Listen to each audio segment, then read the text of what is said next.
Petualangan kali ini membawa kita jauh ke hulu sungai, memasang perangkap ikan sidat. Kalau di sekitar kampung sudah terlalu ramai, terlalu banyak orang, dan ikan pun sudah semakin jarang. Makanya hari ini kita putuskan untuk masuk lebih dalam, ke hulu, mencari spot yang masih alami dan belum banyak terjamah. Perangkap yang kita bawa terbuat dari bambu dengan 2 lubang masuk yang kami sebut injap, desain tradisional yang sudah terbukti sejak lama. Perjalanan menuju hulu bukan hal yang mudah. Kita jalan kaki cukup jauh, nyeberang sungai berkali-kali, menerjang arus yang lumayan deras. Di tengah perjalanan, ada yang tidak terduga, kakiku digigit pacat. Hal biasa bagi yang sering masuk hutan, tapi tetap saja bikin jijik dan geli.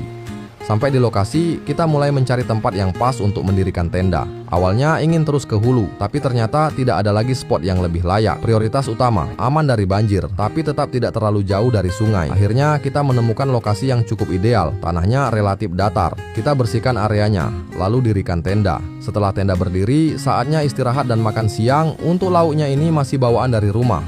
Perut kenyang, tenaga kembali. Setelah makan siang, kita lanjut pasang bubu payung, perangkap kecil untuk menangkap ikan seluang yang nantinya akan kita jadikan umpan sidat. Temanku pasang di depan tenda, aku bergerak lebih ke arah hulu. Setelah menemukan spot yang pas, bubu payung pun kita pasang dan kita tinggalkan sebentar. Sebenarnya kita juga membawa umpan lain, ikan mungkus. Jadi sementara menunggu bubu payung, kita manfaatkan dulu umpan yang sudah ada. Pemasangan perangkap sidat kita bagi, sebagian di arah hilir, sebagian lagi di depan tenda. Caranya cukup sederhana, keruk dasar sungai, pasang bubu, lalu timbun dengan batu. Supaya sidat tidak sadar bahwa ia masuk perangkap, timbunannya harus cukup banyak. Risikonya memang bubu bisa penyok, tapi itulah bagian dari tantangannya. Tiba-tiba cuaca berubah, hujan turun. Kita harus waspada. Di sungai hulu seperti ini, banjir bisa datang tanpa peringatan. Kita buru-buru menyelesaikan pemasangan bubu yang tersisa, sekaligus mengangkat bubu payung. Hasilnya ada beberapa ekor ikan seluang. Langsung kita jadikan umpan tambahan. Tapi sungai sudah mulai naik dan bubu payung yang tadi kita letakkan di pinggir sungai sudah hanyut terbawa arus. Ya sudahlah. Hujan semakin lebat, banjir sudah mulai memasuki ke area tenda. Ternyata posisi tenda kita cukup dekat dengan bibir sungai saat banjir datang. Perut mulai lapar. Air bersih tidak ada, kita manfaatkan air hujan untuk menanak nasi. Untuk gulainya, sisa umpan perangkap sidat yang masih ada. Setelah makan dan ngopi, kita lanjut memasang pancing yang rencananya akan kita biarkan semalaman. Biasa kami sebutnya tajur.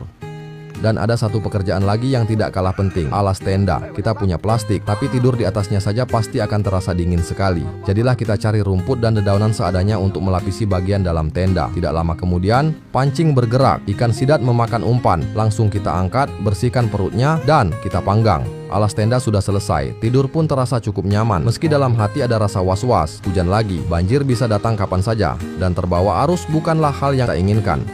Singkat cerita, pagi pun tiba, saatnya angkat bubu sidat dan bersiap untuk pulang.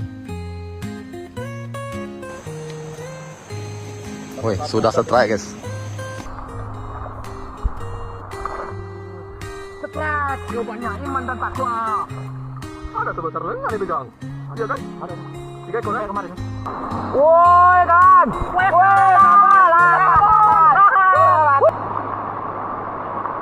gimana? Ada. Sel. Iya.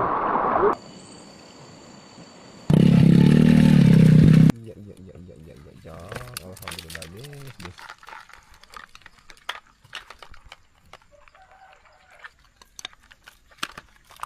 Iya. Ya, bercelingkangan sana, mantap jang. Sekarang saatnya kita kembali ke camp. Hasil hari ini cukup memuaskan. Ikan dari hasil menyelam dan menembak di sungai sudah lumayan banyak. Tapi sebelum benar-benar pergi, ada satu batu besar yang terasa mencurigakan. Letaknya terpisah dari batu-batu besar lainnya, agak berjarak. Dari pengalaman, spot seperti ini sering jadi tempat persembunyian sidat. Dan benar saja, saat kita intip perlahan, terlihat seekor sidat sedang santai di dalam lubangnya. Kita coba ambil dengan tembakan. Tapi sayangnya alat kita bermasalah, lubang untuk memasukkan tempuling pecah, jadi tidak bisa dipakai. Kita coba akali pakai resam sebagai pengganti, tapi tetap belum berhasil. Akhirnya kita pakai cara terakhir, teknik ngait, tanpa umpan. Mata pancing diikat di ujung kayu kecil, lalu dimasukkan perlahan ke bawah tubuh sidat, diputar pelan, lalu ditarik. Dan kena, kaitnya berhasil mengait di kulit sidat. Mantap. Kalau kamu suka petualangan seperti ini, jangan lupa dukung dengan subscribe, karena di hutan masih banyak cerita yang belum kita temukan. Gawat ini, gawat. Woi. Ganas. Ganas, ganas. Ganas guys, ganas. Sidat tuwo. Ganas. Tuwo. Berapa kilo ya? 2 kilo. Lebih 2 kilo ini. Lebih kali 2 kilo. Aduh, 67 ini. Sudah hujan. Aduh, mau. Ini turun juga hatinya. Mulut kelutar.